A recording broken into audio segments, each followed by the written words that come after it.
is our time now. Where we're going, these dreams we're holding. Oh, and now we know. Kita harus memilah sampah dari sumbernya. Intinya itu sebenarnya ada hal yang perlu saya sampaikan pada siang hari ini, bahwa ada kegiatan sosialisasi terkait dengan pencemaran lingkungan. Jadi ini saya sebenarnya tugasnya adalah menginformasikan dan menularkan kepada Bapak Ibu semua, terutama kepada warga masyarakat, kaitannya dengan kondisi lingkungan udara, baik itu udara, air, baik itu permukaan tanah yang mungkin kondisinya di wilayah Jakarta sudah sangat memprihatinkan.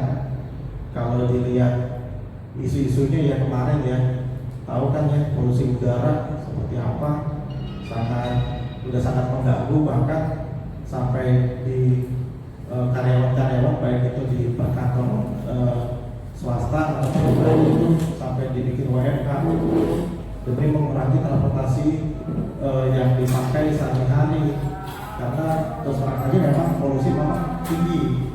Karena polusi itu juga sebenarnya, informasi yang saya dapat juga sebenarnya nggak cuma dari karbon yang dikeluarkan dari emisi yang dikeluarkan dari kendaraan aja.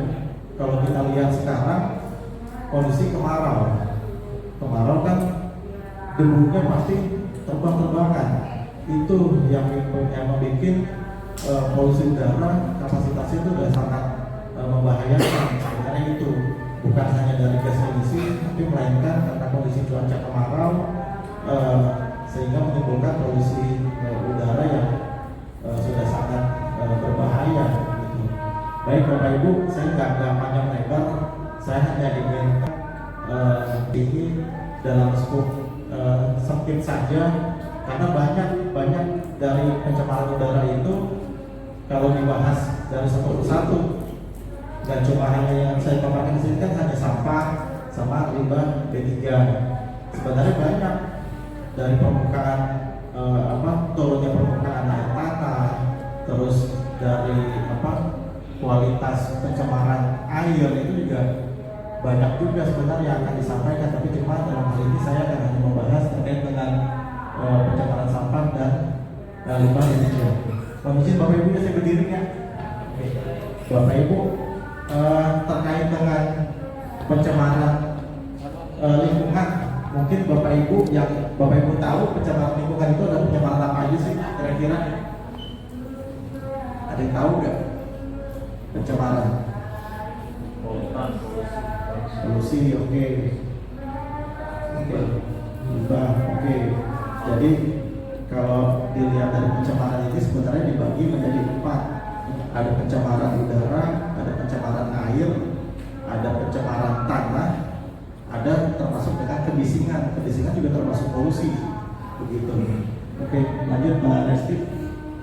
Nah, ini dia nih pencemaran lingkungan. Di sini ada pencemaran udara, air, suara, dan tanah. Bahas di sini adalah terkait dengan air, dalam hal ini adalah limbah B3 dan pencemaran tanah. Kalau untuk pencemaran limbah B3 yang Bapak Ibu tahu jenisnya apa aja kira-kira?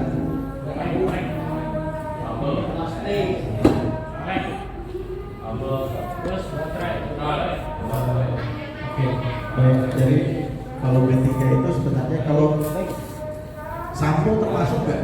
Masuk, ya, sampo, oli, ya itu termasuk limbah B3 tuh. Terus kalau untuk tanah sih sebenarnya lebih cenderung ke sampahnya sebenarnya di sini gitu.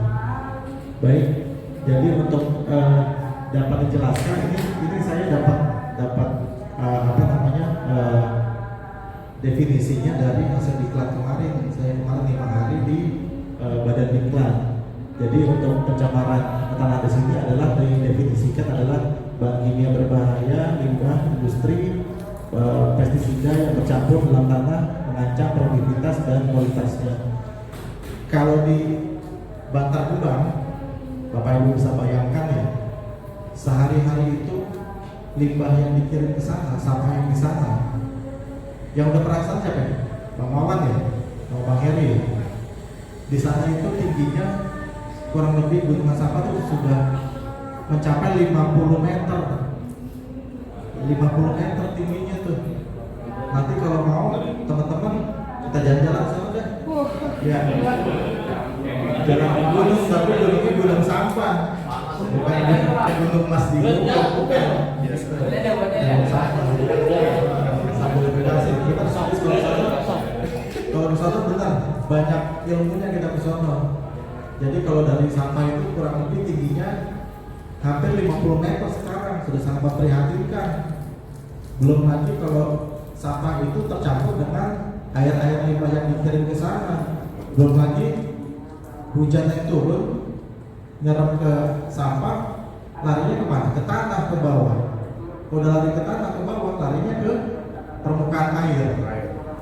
Dampaknya apa? Airnya nggak bisa kita konsumsi, airnya nggak bisa kita manfaatkan untuk kegiatan sehari-hari, gitu.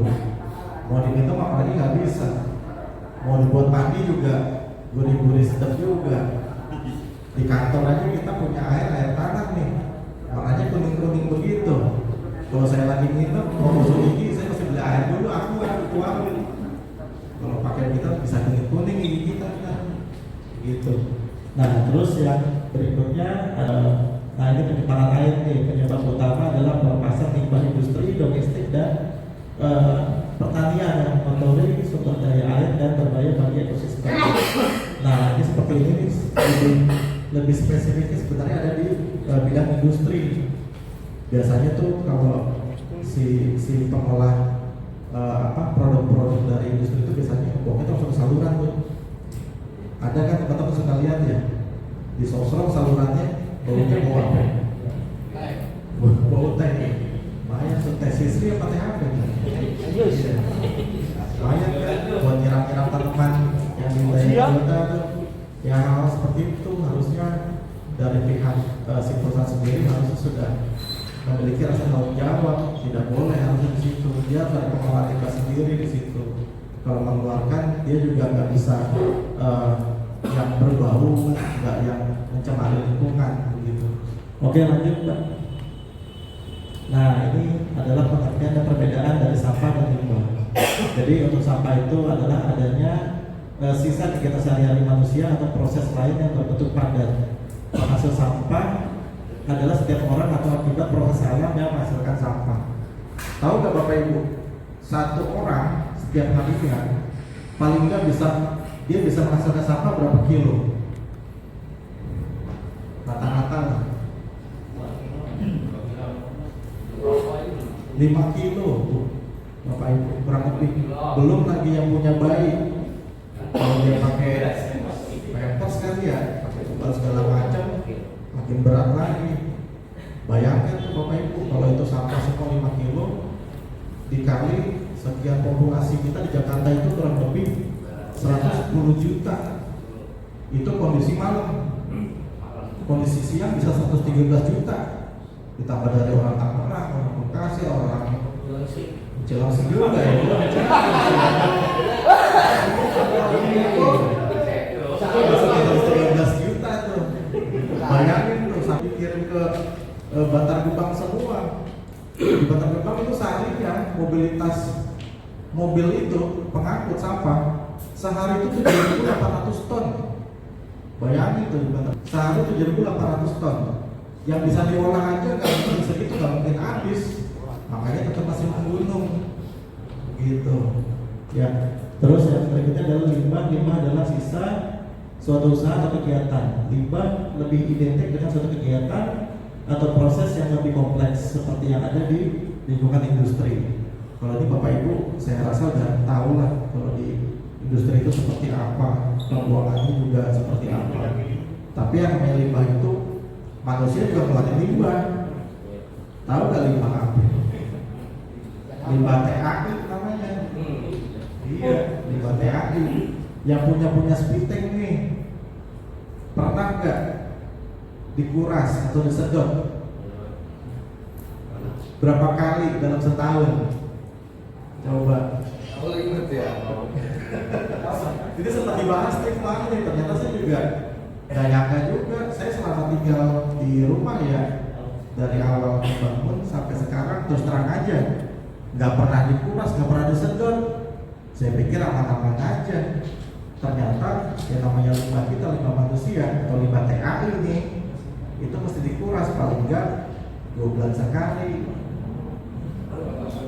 Iya benar, informasinya seperti itu. 2 bulan sekali sedot. Karena kalau nggak begitu, TKI itu kan kalau kita siram kan ya jambannya ya, air kan masuk sepiteng nih.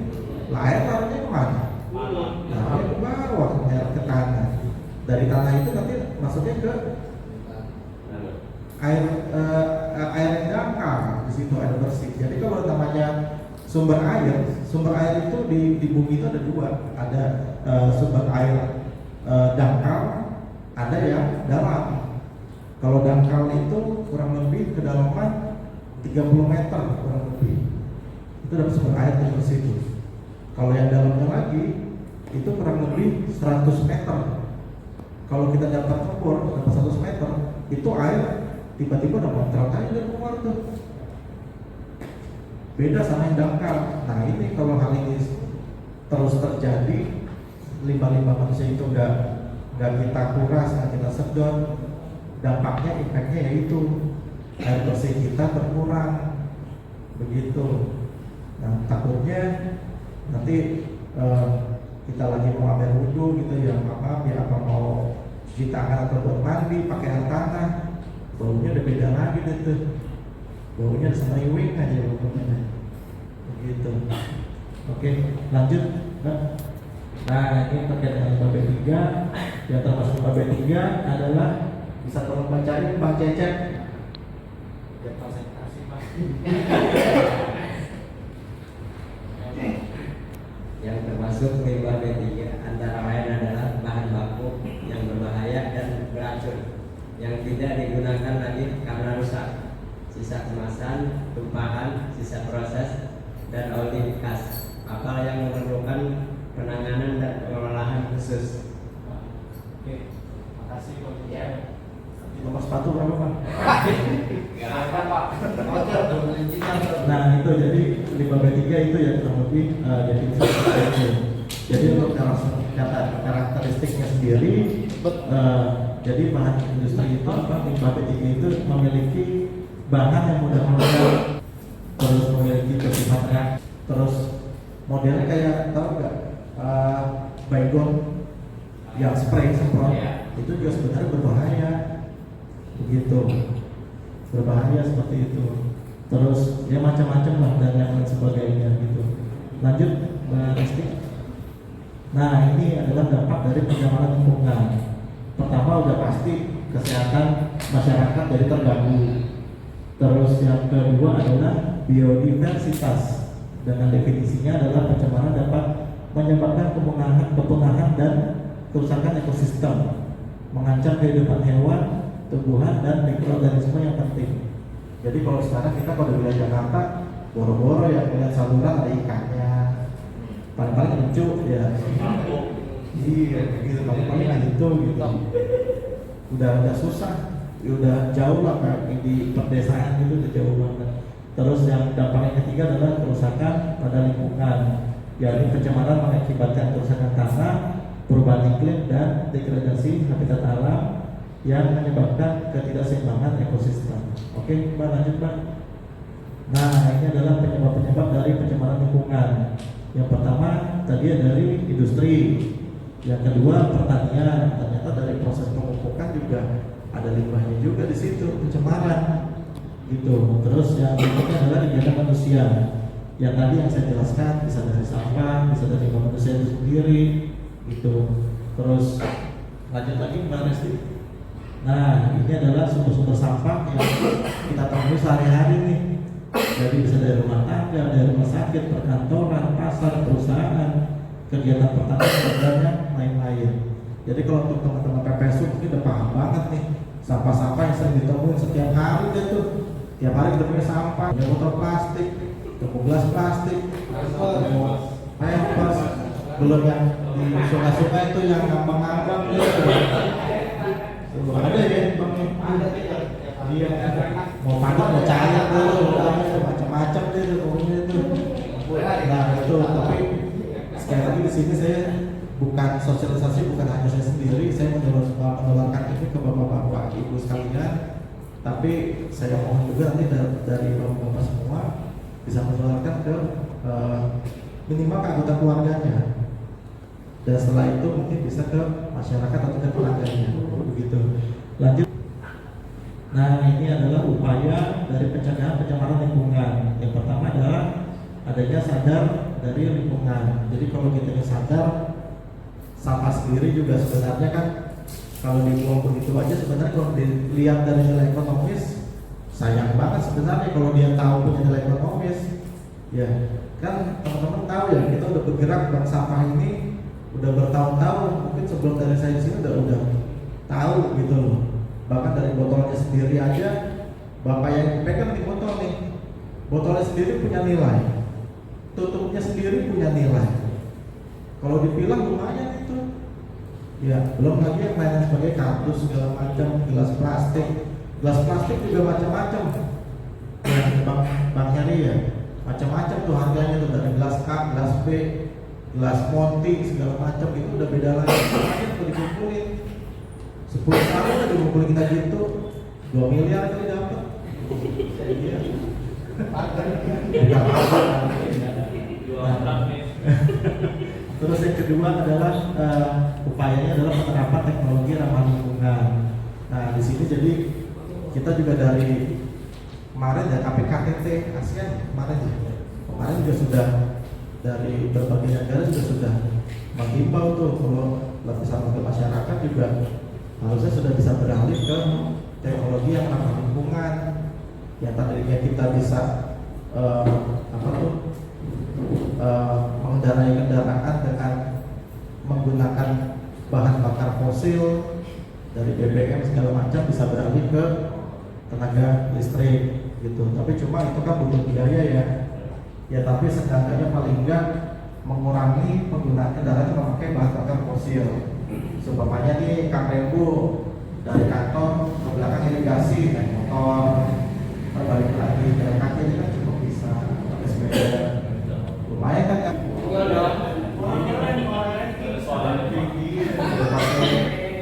Bahan bakar jatuh di samping ya kan? Biasa ada tuh asal ngebul lagi kan? Ini nih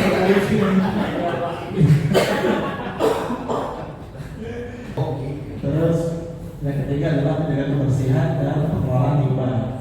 Nah dari kebersihan sendiri sebenarnya yang paling ampuh adalah untuk pengurangan sampah sendiri kepada lubang, yaitu bentuk bank sampah sebenarnya itu paling ampuh banget tuh sebenarnya. Saya sangat tertarik makanya dari awal saya masuk sampai sekarang sini Gunung Menteng dan bank sampah Gunung Menteng sangat maju. Saya sangat apresiasi ke teman-teman, terus terang aja saya sangat tertarik Gunung Menteng.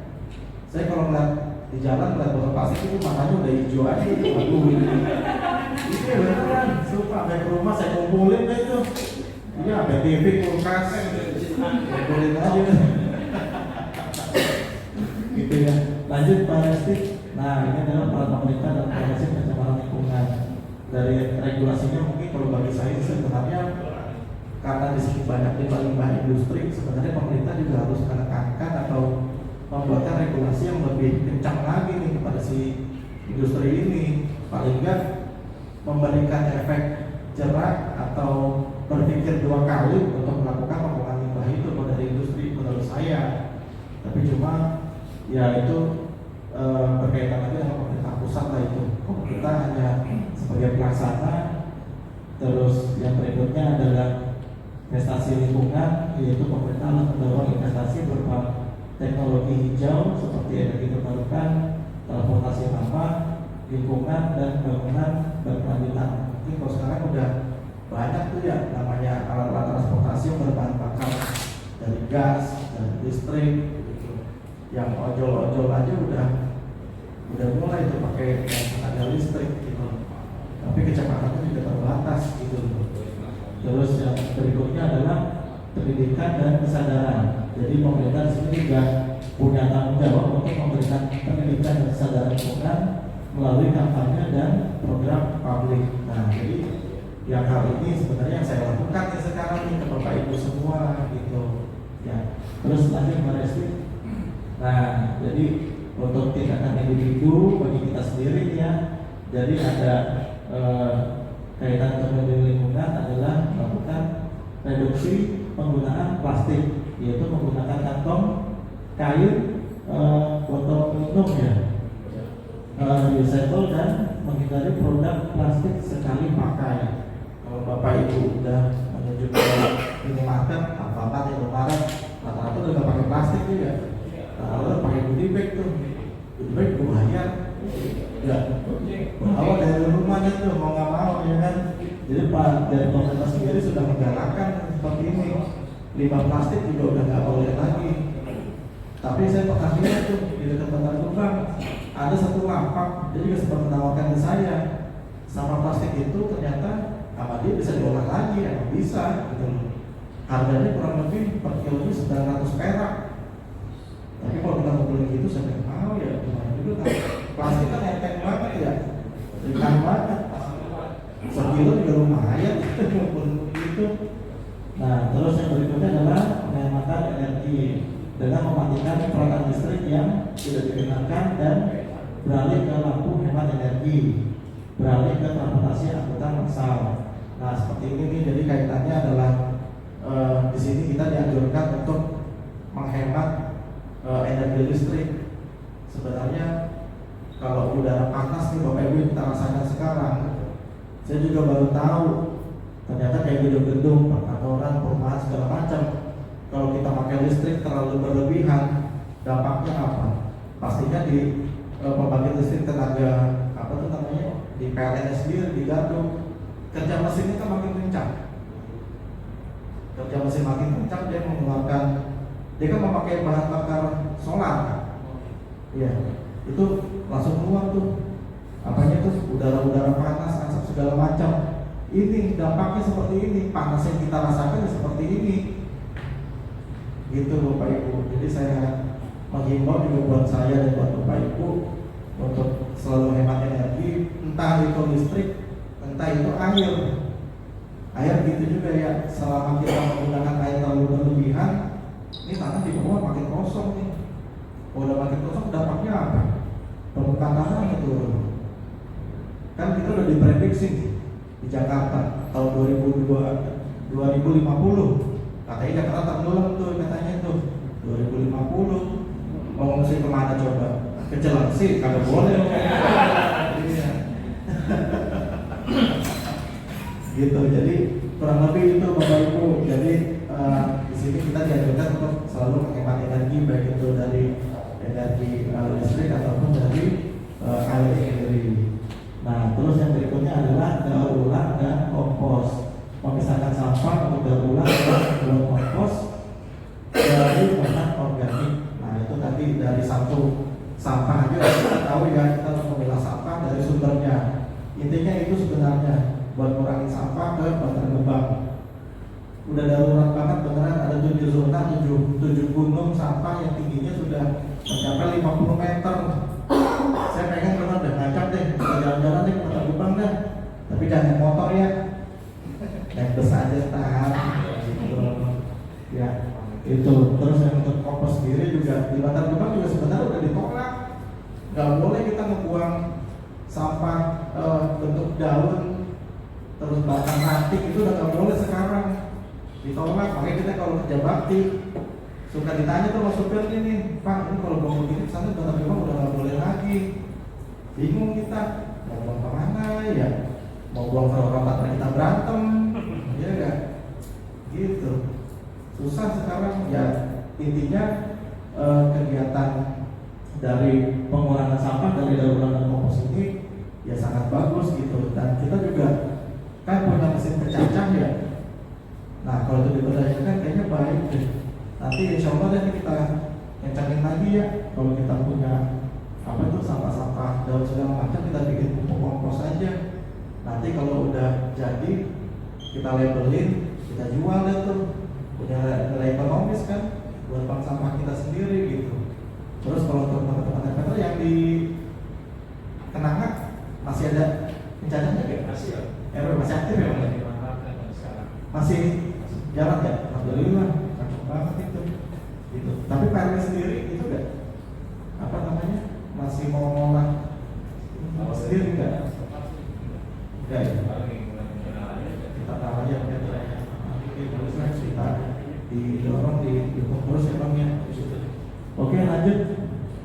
Udah segitu aja sih sebenarnya.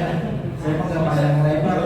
Jadi intinya di sini adalah saya menegaskan untuk menolakkan Bapak Ibu semua bagaimana menyikapi dari adanya sampah dan limbah ini, dan mendorong Bapak Ibu semua untuk selalu hemat energi listrik, terus tidak boros terhadap pemakaian air.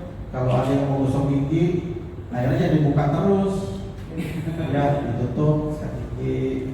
Udah bisa minum banyak ya, kayak minum segala macam baru yang lain. Gitu.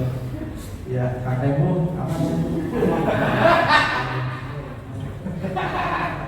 Oke, baik, mungkin itu aja Bapak Ibu. Kalau ada pertanyaan-pertanyaan, monggo silakan. Kalau nggak ada, alhamdulillah. Gitu. Ada yang mau ditanyakan Bapak Ibu? Mungkin bisa diajukan lagi pengadaan mesinnya. Oh iya. Ya, boleh mesin cacat. Itu juga sebenarnya saya juga tertarik juga. Kemarin ingat nggak kejadian kebakaran di hutan kota?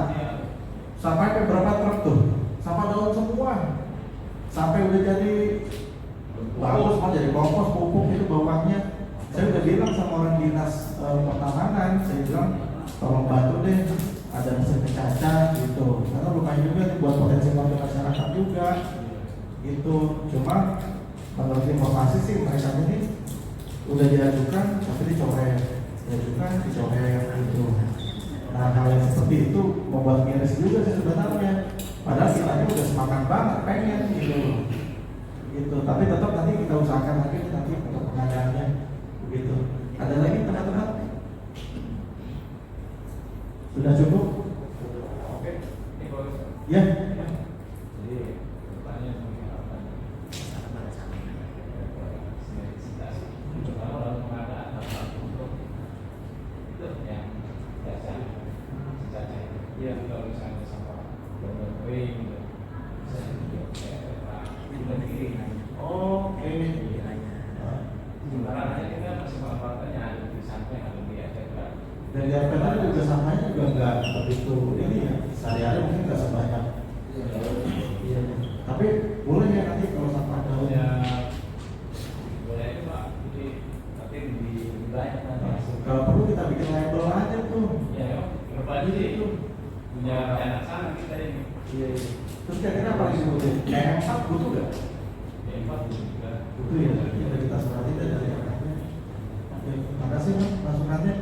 Nanti buat teman-teman PPSU ya, nanti kalau ada sampah-sampah daun, boleh ya nanti di koordinasi sama RPT yang dilakukan pencacahan biar dijadiin pupuk. Tapi kalau rantingnya mana patah ranting.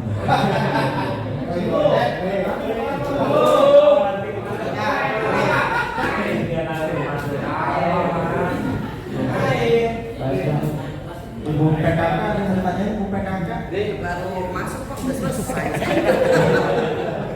Iya. Iya. Jadinya intinya itu Bu, intinya dari sosialisasi ini emang nggak ada narasumber dari dinas lingkungan hidup, nggak ada, cuma dari saya.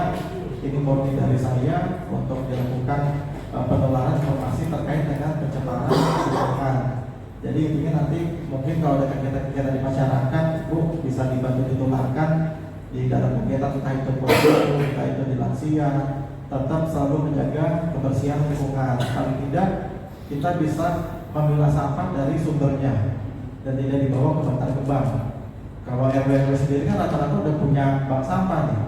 RW 1 di Garda 01 ada. Di RW 2 yang tadinya vakum sekarang udah ada bank sampah rusun.